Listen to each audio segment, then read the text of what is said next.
आमच्यापासून पळून चालला होतास? आम्ही बरे आमच्यापासून तुला दूर जाऊन देऊ? पण मी काय करू स्वामी, स्वामी तुम्ही माझं ऐकूनच घेत नव्हता. मला माझं जगणंच नकोस झालं होतं. म्हणून अरे पण आम्ही असे का वागलो याचं कारण जाणून घेण्याचा प्रयत्न केला नाही.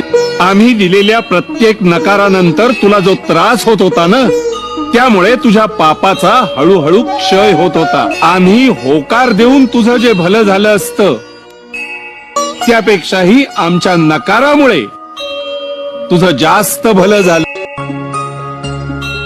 योग्य माणसाकडून मिळालेला माती खाण्याचा सल्लाही लाख मोलाचा असतो आणि चुकीच्या माणसाकडून मिळालेली लाख मोलाची गोष्ट ही कवडी मोल.